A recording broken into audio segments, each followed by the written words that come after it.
Those cameras are they serve two purposes. One, they cover the entry points of the house. The second point of the cameras for me is more the spectacle of the camera itself. You know for a fact that there's cameras. You have to figure out, is it worth it or should I just go somewhere else?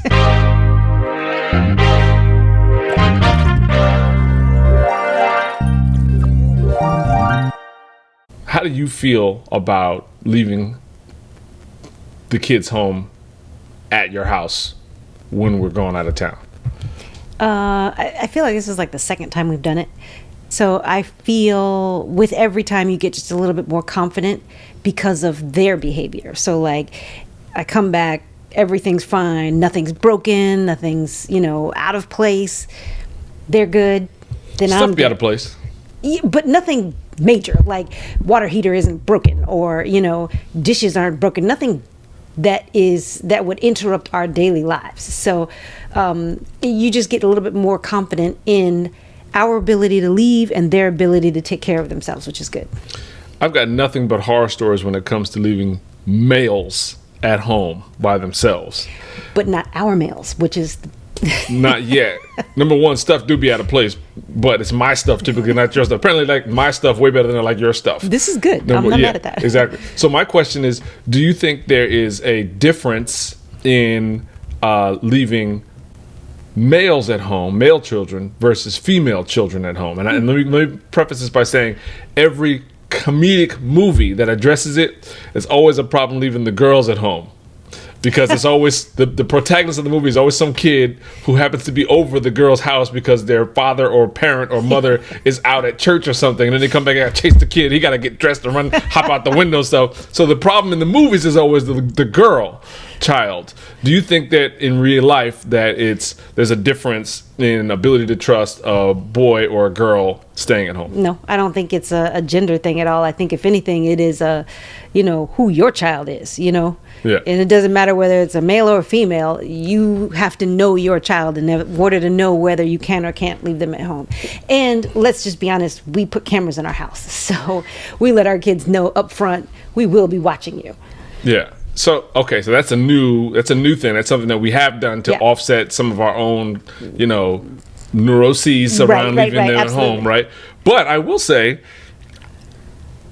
every movie has said girls are the trouble when being left at home because they sneak boys in, which makes boys the actual trouble or girls' judgment.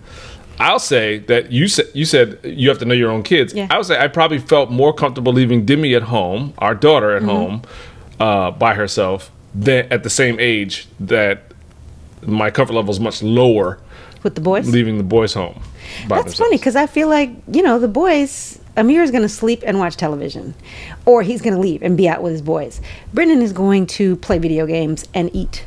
Period. So video games is I equate video games to a pacifier. Like when you have little kids, little babies, and you want to like leave them in the little car seat or rocker thing, yeah. And you give them a pacifier, you can leave them for 5 or 10 minutes and they might entertain themselves. Or the swing. Remember the or swing. Swing, right. So the video game today, if your kid is into that, is very much like a pacifier. But absolutely.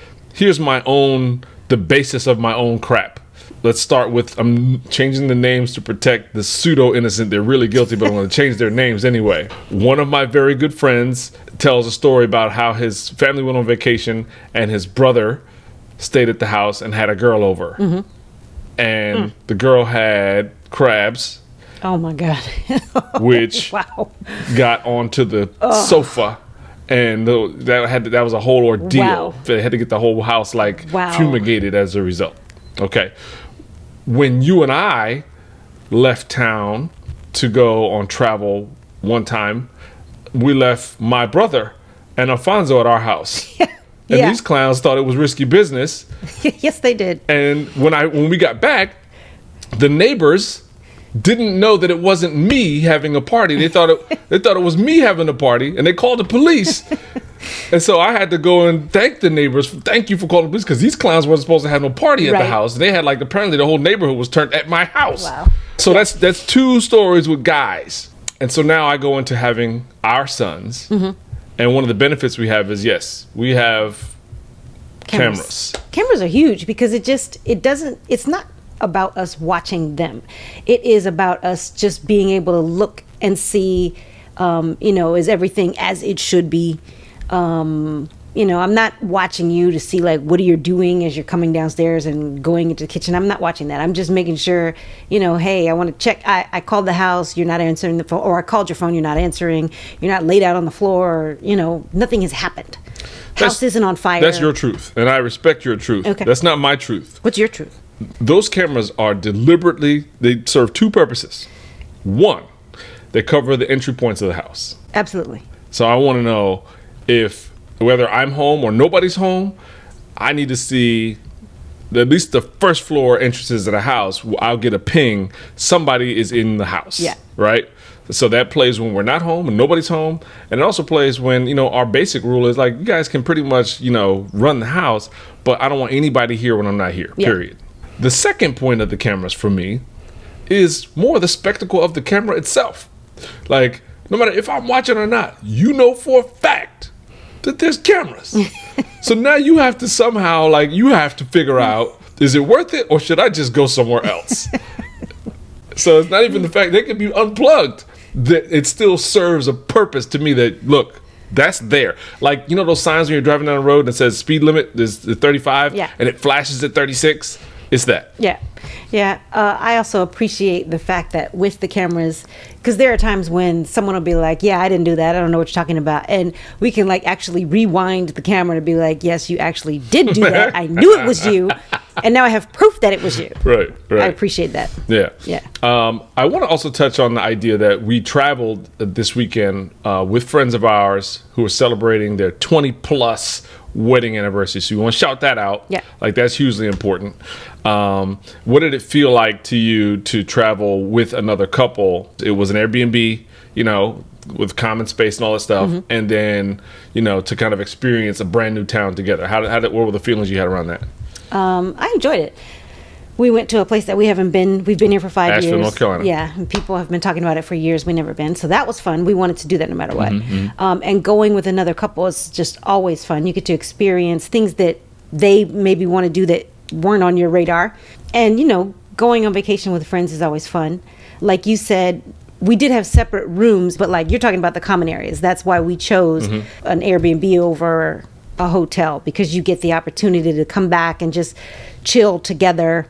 Yeah. You guys watch the game. The Olympics basketball. Yeah. Yep. And, you have the kitchen where you can cook and talk and commune before crashing and going to sleep. So, yeah, that's always fun. Yeah. Another cool piece, just to touch on Asheville for a second. Asheville has a ton of outdoor stuff to do. I had never been on an actual lazy river before. I've been to Vegas. I've been to water parks where you get to go and you kind of get in the man-made thing and float around. But we went on an actual river. And it was fantastic. I would absolutely do that again. Hopefully we came back a couple shades browner. Yeah, I got burnt for sure. And you know what? Asheville also is a lot like Austin, Texas. Yeah.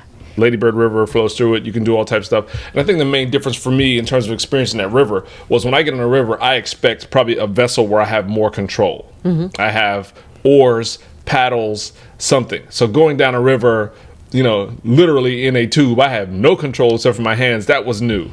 And not something I would normally do. Yeah. I enjoyed that a lot. I feel like the Asheville experience is kind of a hint or a nod to Austin. In my mind, Austin is just maybe a bigger experience. I'm not sure. We'll find out. We already know. We've been to Austin. Yeah, but we didn't do the river in Austin because of the weather. Yeah. We didn't. So we still have to do that one. Yeah. I would say I would go to Asheville again. Absolutely. It is not Austin, but similar to Austin. Here's the differences that from my takeaways. There's no airport. There's no, Austin is a big airport, big enough that I can get a direct flight. Yeah. I don't think I can get maybe because I'm in Carolina, I can get a direct flight. I might be able to get a direct flight to Asheville. Yeah, I feel like I got to look that up.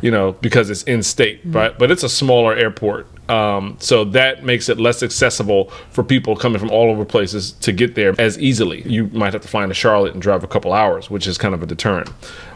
The rivers, the hikes were fantastic. We went to Chimney Rock. That we went to Biltmore and had a wine tasting, and that was a lot of fun. The grounds were beautiful. The Biltmore estates were fantastic. So there's a lot to do, especially for people who like outdoors. And shopping, just all the shops. A lot of shops. Yeah. Downtown is walkable and accessible. There's a lot of breweries. Yeah. So for people who like beer. And we did find, I think, a couple restaurants that we'd highly recommend. But overall, I felt like they were lacking in the food scene compared to other cities that are similar. What did you think? From what I've read, they're actually not. So maybe we just didn't hit the right places.